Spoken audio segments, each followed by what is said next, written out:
welcome to the 8 p.m. Bilingual newscast right here on Spectrum Television, bringing you the eye on the news for Monday, February 6, 2023. A presumed suspect is in custody over the demise of Martinez Zogo. Well, the president of the Lanekdot Group, Amugu Belinga, alongside Bruno Bijang, and retired Colonel Thomas Raymond Etudi are currently in the premises of the Secretariat of State for Defense as part of the investigation surrounding the group's mother of radio host Martinez Zogo. More updates surrounding this case will be yours in this newscast. Also tonight, we take a look at the Youth Day preparations here in the economic capital, precisely the launch of the Youth Village in Bonanjo. This and many more will be yours right now in the 8 p.m. Bilingual newscast right here on Spectrum Television.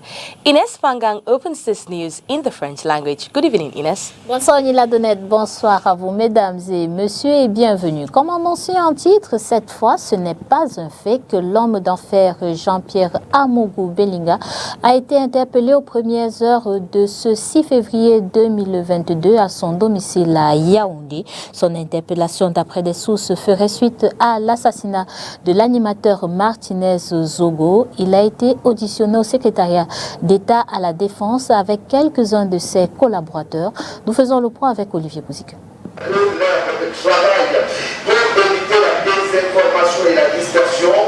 Au cours de la célèbre émission Tour d'horizon de ce 4 février sur Vision 4, le présentateur donne lecture du communiqué annonçant l'interpellation du président directeur général Jean-Pierre Amougou Belinga. Tous ceux qui dépendent de moi soutiennent M. Jean-Pierre Amougou Belinga dans ces moments et nous vous appelons tous au calme. Gardons notre sang-froid et prenons notre mal par patience. Le communiqué rendu public quelques heures plus tôt par la porte-parole du groupe L'Anecdote informe l'opinion sur l'arrestation aux aurores peu avant 6 heures du matin de l'homme d'affaires à son domicile et conduit mano militari dans les locaux du secrétariat d'État à la Défense chargé de la gendarmerie dans le cadre d'une enquête. Mais laquelle Jean-Pierre Amougou Belinga est en effet régulièrement cité dans l'affaire du décès de Martinez Zogo comme pouvant être le principal commanditaire. Ce que ses proches ont toujours refuté en privé. Le journaliste, dans l'une de ses dernières émissions, avait mêlé le milliardaire dans un détournement présumé de plusieurs dizaines de milliards de francs CFA issus de la fameuse ligne 94. Pour certains, son meurtre serait la conséquence d'un règlement de compte. Le domicile de l'homme d'affaires Amougou Belinga a été perquisitionné à la suite de son interpellation en ligne des mires, l'immeuble Ekan, où le crime aurait été commis pour d'autres, et une série d'interpellations s'en est suivie en journée. Entre autres, l'un de ses principaux collaborateurs, Bruno Bijang, directeur des médias du groupe L'Anecdote, absent à l'émission Tour d'horizon ce matin, le colonel retraité Raymond Thomas Etudi Nsoé, ancien commandant de la garde présidentielle et beau-père de Jean-Pierre Amougou Belinga. Tous seraient auditionnés dans le cadre de l'enquête diligentée par le chef de l'État suite au meurtre tragique de Martinez Zogo. D'autres arrestations. Martinez Zogo, nouveau rebondissement. Ce 6 février 2023, l'homme d'affaires Amougou Belinga a été interpellé ainsi que deux autres personnes pour des auditions au secrétariat d'État à la Défense à Yaoundé. Une interpellation qui arrive quelques jours après la publication d'une correspondance du secrétaire général à la présidence de la République annonçant l'ouverture d'une enquête mixte police-gendarmerie afin que la lumière soit faite sur le décès tragique de l'animateur Martinez Zogo. Contrairement à ce qui a été lu et relayé le vendredi 3 février dernier, cette fois, ce n'est pas une rumeur ou un fake news. Un communiqué du groupe L'Anecdote peut d'ailleurs le confirmer. Son président, Jean-Pierre Amougou Belinga, a été interpellé ce lundi 6 février 2023 aux aurores. L'homme d'affaires Bruno Bijang, directeur général de ce groupe média, et un colonel à la retraite sont entendus au secrétariat d'État à la Défense dans le cadre de l'enquête mixte police-gendarmerie chargée de faire la lumière sur l'assassinat du journaliste Martinez Zogo. On se rappelle que dans une correspondance du secrétaire général de la présidence de la République datée du 27 janvier dernier, Paul Biya ordonnait la collaboration de ces deux corps afin d'établir les responsabilités dans ce crime odieux. La presse camerounaise, l'opinion nationale et internationale a découvert avec horreur et stupéfaction le dimanche 22 janvier le corps sans vie du journaliste et directeur de la radio Amplitude FM émettant à Yaoundé, la capitale politique. L'onde de choc a secoué la société au regard de la barbarie avec laquelle celui-ci a été assassiné. Martinez Zogo, le corps ayant visiblement subi des sévices, est retrouvé 5 jours après son enlèvement. C'est le 17 janvier 2023, rappelons-le, que Arsène Salomon Bani Zogo est enlevé par des inconnus devant un poste de gendarmerie à Yaoundé. Il était le célèbre animateur de l'émission quotidienne Embouteillage, un programme dans lequel il dénonçait régulièrement des actes de corruption. À ce jour, plusieurs personnes fortement suspectées d'être impliquées dans le meurtre de Martinez Zogo ont été interpellées. Reste attendu les conclusions de l'enquête.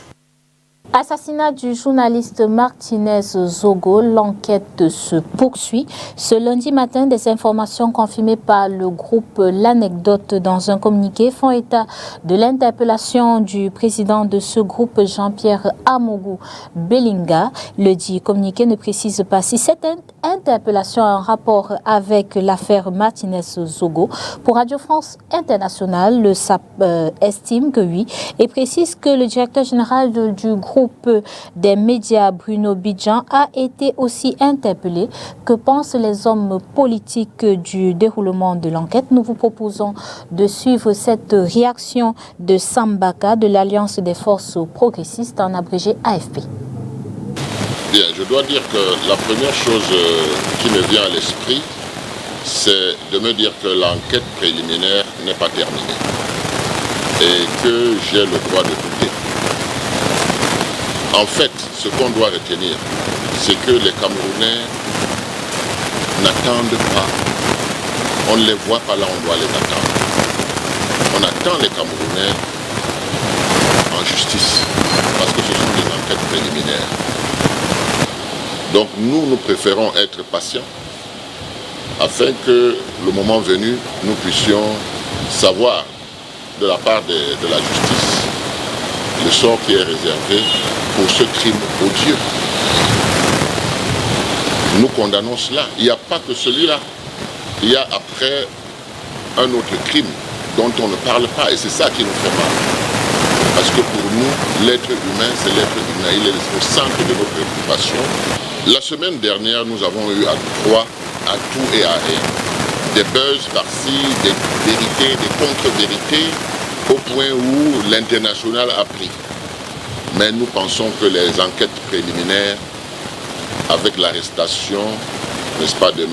Belinga, ne sont pas terminées. Donc, nous avons la patience qu'il faut, parce que s'il y a des coupables, évidemment il y en a,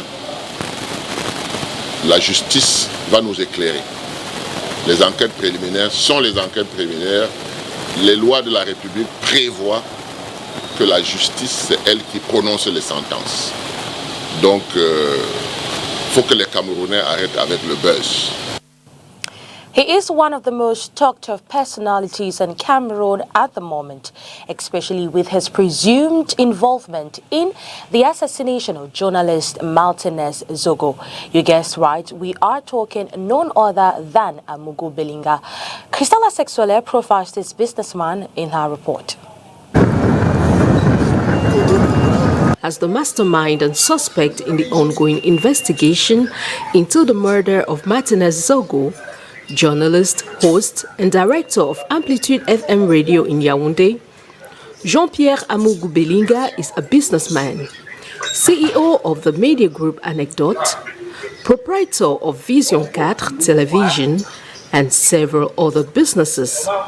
Was born on February 20, 1965 at Kumezap, a locality in the Mofu and Akono division. He is the son of Daniel Belinga and Abena Amougou, both farmers from a very precarious childhood.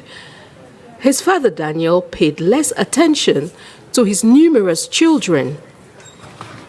His mom, Abena Amougou, was unable to single-handedly manage all of them.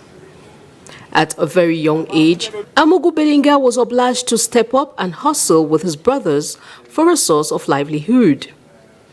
Thereafter, he took on the military entrance examination and was granted access in 1985, but Amougou Belinga was not ready for a military career. He absconded and landed in Bilabo, where he met with Gilbert Baola, who introduced him into the media field. With his overzealous ambition, he decided to create his own newspaper called L'Anecdote. From this newspaper will emerge the rest of his group, which include Africa Express, Satellite FM, Vision 4, Vision Finance in economics, ISAM in education, as well as several other lucrative partnerships with governments of the Central African Republic and Congo-Brazzaville. In 2006, his journal and himself gained a notorious popularity, which created a media-political whirlpool with the publication of top 50 homosexuals with high-profile personalities of the state being cited in the publication. Meanwhile, his businesses continue thriving, as he remains the most talked-of personality in Cameroon at the moment, with his arrest this morning in line with the brutal assassination of the journalist and director of Amplitude Radio FM in Yaoundé, Martinez Zogo. With a polygamous civil status, Amougou Belinga is married to 3 wives, with the latest an employee of his television channel, Vision 4. Autre chose à présent dans ce journal, nous parlons de l'incendie qui a ravagé très tôt ce matin le marché Bonamoussadi dans le 5e arrondissement de Douala. Heureusement, pas de pertes en vies humaines, mais de nombreux dégâts matériels encore non évalués. Jules Port et Makindali Dinotan. Les flammes encore visibles ce matin du 6 février témoignent de la puissance du feu qui a ravagé quelques heures plus tôt une partie du marché de Bonamoussadi, situé dans l'arrondissement de Douala 5e. Les commerçants ici sont encore sous le choc. On dit que c'était 4 heures, aux environs de 4 heures. Bon, moi en fait, c'est le matin qu'on m'appelle à 6 heures. Qu'on nous appelle. On nous a appelés et puis on nous a fait parler on nous a dit que la boutique est en train, ça a fait que le marché est en train de se brûler.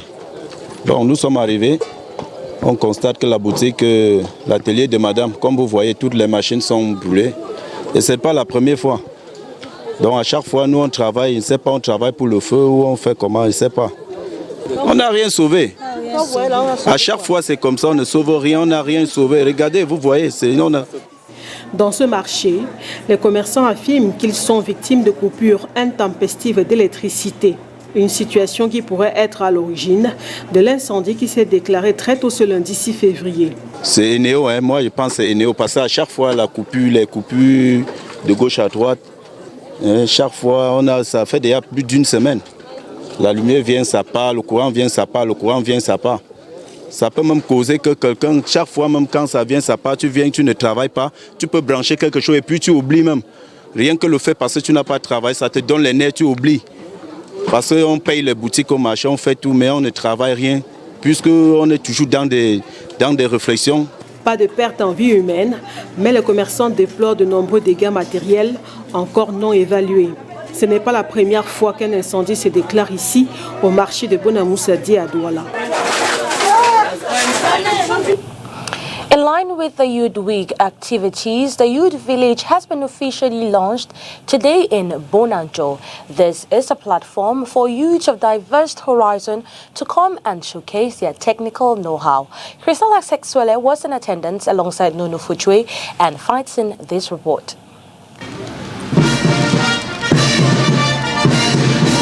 In line with the Youth Week activities to commemorate the 2023 Youth Day celebrations in the Littoral region of Cameroon, the Youth Village has officially opened its doors today at Bonanjo to permit youths showcase their numerous talents, projects, and perform various activities. We are here and we are witness and see young Cameroonian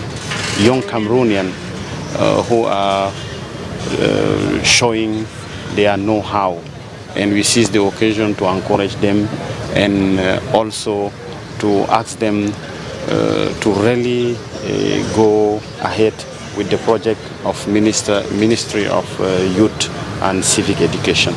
This year's edition has brought together so many stakeholders and young entrepreneurs from different horizons who came out to showcase their different activities and savoir-faire to the admiration of their visitors. Also is that many administrations doing things for youth came and present their activity for the youth. And lastly, you can see that youth who have benefited from programs in different ministries has come also to present Made in Cameroon. For 4 days, we believe. Open today, February 6, 2023, the activities of this youth village will run until February 10, 2023. À présent, le condensé de l'actualité africaine de ce 6 février 2023, c'est avec nos confrères de La Voix de l'Amérique. Au Cameroun, un influent homme d'affaires, Jean-Pierre Amougou Belinga, a été arrêté lundi à Yaoundé, soupçonné d'être impliqué dans le meurtre du journaliste Martinez Zogo. 2 de ses proches ont également été arrêtés, Bruno Bidjang, journaliste d'un média appartenant à l'homme d'affaires, et le colonel à la retraite Raymond Etundin Soe, beau-père de M. Adouga Belinga et ex-commandant de la garde présidentielle. La justice sénégalaise ordonne l'ouverture d'enquêtes sur des cas présumés de corruption et d'abus de fonction dans la gestion des fonds anti-Covid.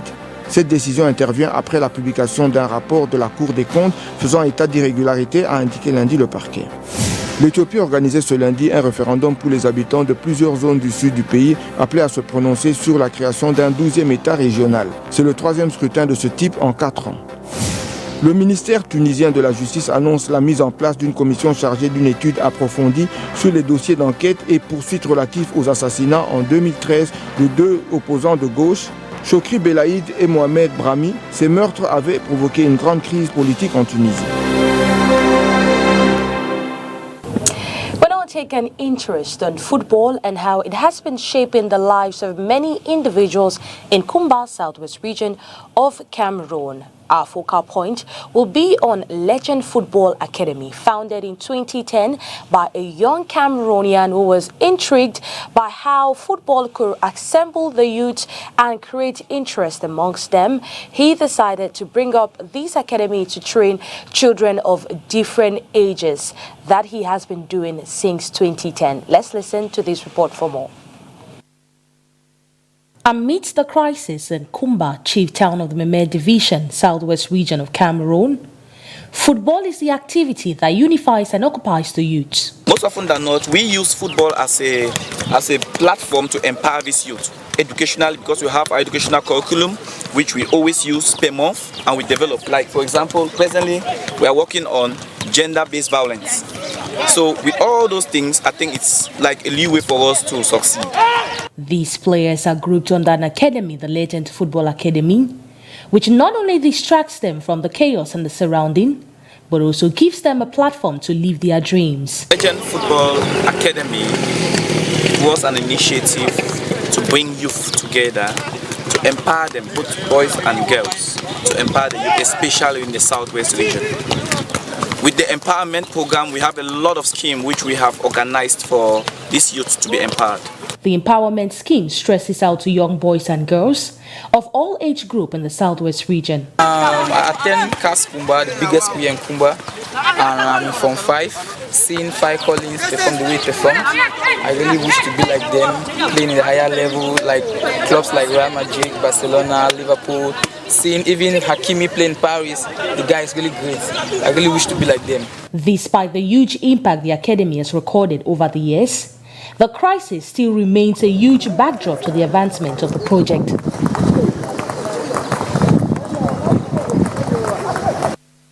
On to this brief, African football icon Joseph Antoine Bell has been appointed board chair of the steering committee of the newly created Cameroon National Office of Infrastructures and Sports Equipment.